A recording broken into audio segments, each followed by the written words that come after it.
जय हिंद प्यारे दोस्तों, आप सभी का स्वागत है एसएससी एजु स्पार्क यूट्यूब चैनल पे। मैं यादवेंद्र यादव। दोस्तों आज हम लोग देखने वाले हैं हुमायूं से बनने वाले प्रमुख एमसीक्यूज को।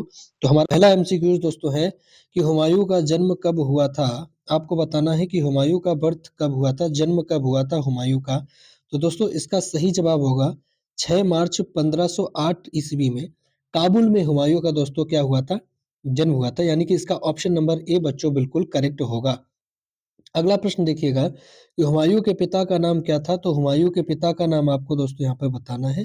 तो हुमायूं के पिता का नाम था बाबर, यानी कि ऑप्शन नंबर इसका ए बिल्कुल करेक्ट होगा। हुमायूं के पिता का नाम क्या था, बाबर था। अगला प्रश्न देखिएगा कि हुमायूं ने किस वर्ष दिल्ली की गद्दी संभाली थी। तो दोस्तों हुमायूं ने दिल्ली की गद्दी कब संभाली थी आपको बताना है। तो 1530 में मैंने बताया था आपको। 1530 में क्या हो गई थी, बाबर की मृत्यु हो गई, है ना। 1530 में बच्चों बाबर की मृत्यु हो गई। बाबर की मृत्यु होने के कारण हुमायूं ने क्या किया था, 1530 में ही दिल्ली की गद्दी को संभाला था, दिल्ली की गद्दी पे बैठ गया था। यानी कि ऑप्शन नंबर इसका ए बिल्कुल करेक्ट होगा। 1530 ईस्वी में हुमायूं दिल्ली की गद्दी पर बैठा था। चलिए अगला प्रश्न देखिएगा, शेरशाह सूरी ने किस युद्ध में हुमायूं को हराया था। हुमायूं बच्चों गया था शेरशाह सूरी, यानी कि ये शेरशाह सूरी जो था ना ये बिहारी था। तो हुमायूं क्या करने गया था, शेरशाह सूरी के साम्राज्य पे अटैक करने गया था। कब करने गया था मैं आपको बता दूं, तो ये गया था 1539 में। 1539 में कहाँ पर गया था, ये गया था चौसा में। ये गया था दोस्तों चौसा में। तो जब हुमायूं ने शेरशाह सूरी पर अटैक किया 1539 में चौसा में, तो शेरशाह सूरी ने क्या किया, हुमायूं को चौसा में वहां पर युद्ध में हरा दिया। हम इसीलिए इसको जानते हैं कि चौसा का युद्ध कम हुआ। तो चौसा का युद्ध 1539 ईस्वी में हुआ था। शेरशाह सूरी ने हुमायूं को हरा दिया। फिर इसके बाद में एक ही साल के बाद में 1540 ईस्वी में 1540 ईस्वी में फिर किसका युद्ध हुआ, फिर हुआ था कन्नौज का युद्ध, जिसको हम कहते हैं बिलग्राम का युद्ध। बिलग्राम का युद्ध और कन्नौज का युद्ध एक ही युद्ध है। किन के बीच हुआ, तो ये हुआ था शेरशाह सूरी और हुमायूं के बीच में। कब हुआ था, तो ये हुआ था युद्ध 1540 ईस्वी में। 1540 ईस्वी में हुआ था। यहाँ पर शेरशाह सूरी ने हुमायूं को पूरी तरीके से नस्त नाबूद कर दिया और हुमायूं को भारत छोड़ करके भारत की सीमाओं के बाहर शरणार्थी बन करके रहना पड़ा। ये इस भारत की सीमाओं से बाहर चला गया और फिर इसके बाद में कुछ सालों के बाद में ये फिर से भारत आया और इसने फिर से अपनी सत्ता को कायम किया था। चलिए, तो इससे ध्यान में रखना कि हुमायूं ने दो इंपॉर्टेंट युद्ध, बहुत इंपॉर्टेंट युद्ध लड़े। कौन सा, चौसा का युद्ध किसके साथ, शेरशाह सूरी के बाद। और एक ही साल के अंदर में फिर क्या हुआ, 1540 में हरदोई में, ठीक है ना, हरदोई का युद्ध लड़ा, यानी कि कन्नौज का युद्ध लड़ा था, है ना। फिर इसके बाद में क्या हुआ था कि इसको फाइनली यहाँ से भागना पड़ा था। अगला प्रश्न देखिएगा, पांचवा प्रश्न है, हुमायूं की पत्नी का नाम क्या था। तो आपको बताना है कि हुमायूं की पत्नी का नाम क्या था।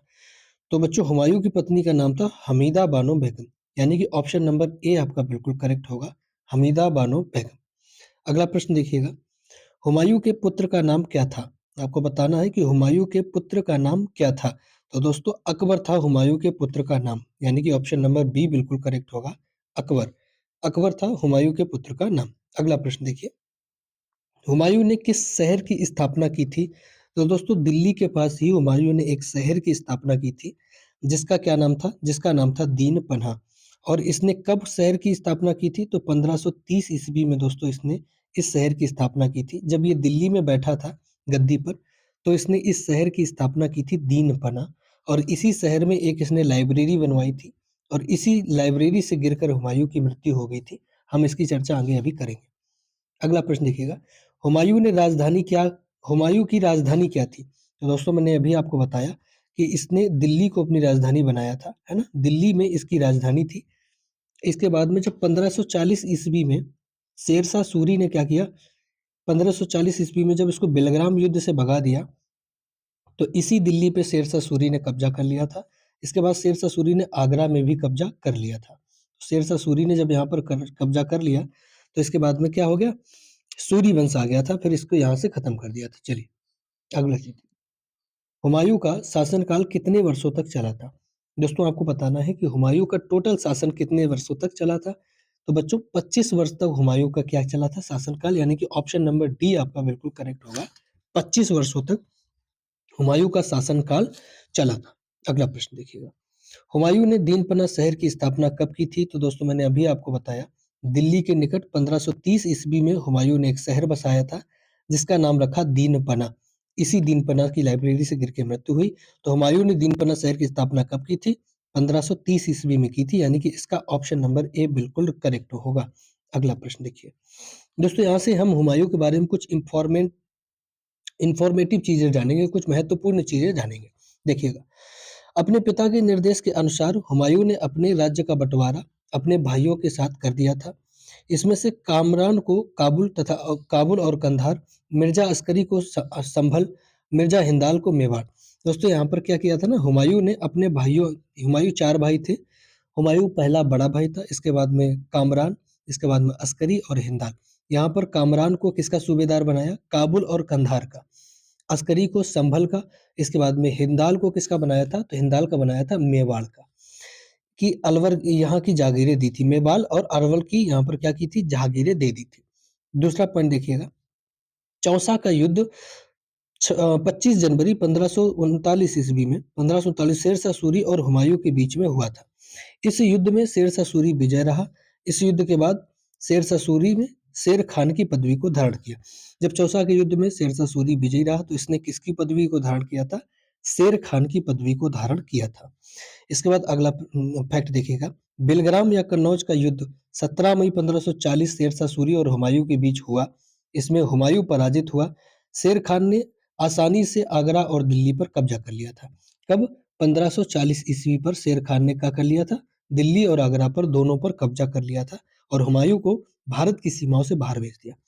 इसके बाद देखिए, बिलग्राम युद्ध के बाद हुमायूं सिंध चला गया था, जहां उसने 15 वर्षों तक घुमक्कड़ जैसा निर्वाहन किया, जीवन बिताया। 15 वर्षों तक दोस्तों इसने क्या किया था? अपने साम्राज्य से बाहर रहा, अपनी टेरिटरी से बाहर रहा और इसने घुमक्कड़ों जैसा जीवन बिताया। घुमक्कड़ों जैसा मतलब शरणार्थी बन के रहा था। इसने सम्राट, किसी भी शासन का सम्राट नहीं था, ये शरणार्थी बन करके सिंध में रहा था, है ना? और फिर इसके बाद में फिर इसने अटैक किया था भारत पर। चलिए अगला फैक्ट देखिएगा, यहाँ पर हम दोस्तों देखने वाले हैं कि इसके द्वारा, हुमायूं के द्वारा लड़े गए प्रमुख युद्ध। 1555 में हुमायूं पंजाब के सूरी शासक सिकंदर को पराजित कर पुनः दिल्ली में एंट्री मारता है। तो ये 1540 ईस्वी में हुमायूं भारत की सीमा से बाहर चला गया, लेकिन ये 1555 ईस्वी में पुनः, जब पंजाब के शासक सूरी शासक जब थे ना पंजाब के, सिकंदर को इसने पराजित किया और 1555 में इसने फिर भारत पे एंट्री मारी। और एंट्री मारने के बाद 1556 ईस्वी में दोस्तों क्या हुआ था? इसकी मृत्यु हो जाती है। तो हुमायूं द्वारा लड़े गए कुछ प्रमुख युद्ध हैं, इनको देखना पड़ेगा। सबसे पहला जो युद्ध था वो देवरा युद्ध था, जिसने 1531 ईस्वी में इसने लड़ा। चौसा का युद्ध मैंने अभी बताया 1539 ईस्वी में। बिलग्राम या कन्नौज का युद्ध इसने कब लड़ा? 1540 ईस्वी में। सरहिंद का युद्ध इसने कब लड़ा? 1555। सरहिंद का युद्ध लड़ने के बाद ही इसने भारत पर क्या किया था? दोबारा फिर से कब्जा कर लिया था। 1 जनवरी 1556 को दीनपना भवन में स्थित लाइब्रेरी पर ही सीढ़ियों से गिरते-गिरते इसकी क्या हो गई थी दोस्तों? मृत्यु हो गई। मैंने अभी आपको बताया 1 जनवरी 1556 को दीनपना नामक शहर बसाया। उसी शहर में लाइब्रेरी थी। लाइब्रेरी में ये पढ़ रहा था, जब ये निकला वहां से तो सीढ़ियों से लुढ़क कर इसकी क्या हो गई? मृत्यु हो गई थी। चलिए, और ये हुमायूं के बारे में एक फैक्ट मैं आपको और बता दूं, ये बहुत ही ज्यादा धार्मिक किस्म का व्यक्ति था, बहुत ही धार्मिक किस्म का व्यक्ति था। ये हर सप्ताह में अलग-अलग कपड़े पहनता था, धर्म के कपड़े अलग-अलग पहनता था। चलिए, हुमायूं के बारे में इतिहासकार लेन पूल ने कहा है, ये प्रश्न बहुत ही इंपॉर्टेंट है, आप ध्यान में रखना, स्टार बना लीजिए इसमें। लेन पूल ने क्या कहा है कि एक ऐसा व्यक्ति, मैं आपको बता देता हूँ लेन पूल ने क्या कहा था, कि हुमायूं एक ऐसा व्यक्ति था जो जीवन भर लड़खड़ाया और लुढ़कते-लुढ़कते ही लुढ़क गया। क्या कहा था कि हुमायूं गिरते पड़ते इस जीवन से मुक्त हो गया, ठीक उसी तरीके से जिस तरीके से वो तमाम जिंदगी गिरते पड़ते चलता रहा। और हुमायूं का जीवन ऐसा ही था कि वो गिरते-गिरते जीवन भर लुढ़का और इसके बाद में सीढ़ियों से ही लुढ़क के मर गया। इसके बाद में हुमायूं नामा की रचना गुलबदन बेगम ने की थी। ये गुलबदन बेगम कौन है? तो इसकी बहन है गुलबदन बेगम। इसकी बहन ने ही इसके अपने भाई के ऊपर क्या लिखा है? बायोग्राफी लिखी है, हुमायूं नामा। चलिए, हुमायूं का मकबरा दोस्तों कहाँ पर है? तो ये दिल्ली में हुमायूं का टॉम्ब स्थित है। दिल्ली में है हुमायूं का मकबरा, यहीं पर हुमायूं को दफन किया गया है, हुमायूं का टॉम्ब बना है। तो दोस्तों ये कुछ इंपॉर्टेंट फैक्ट और क्वेश्चन थे जो प्रीवियस ईयर में पूछे गए। इस बार भी पूछे जाएंगे, हर एग्जाम में पूछे जाते हैं। तो कैसा लगा ये वीडियो? अगर आपको वीडियो अच्छा लगा तो लाइक करें, चैनल को सब्सक्राइब कर दीजिए। मिलते हैं नेक्स्ट वीडियो में, तब तक के लिए जय हिंद, नमस्कार।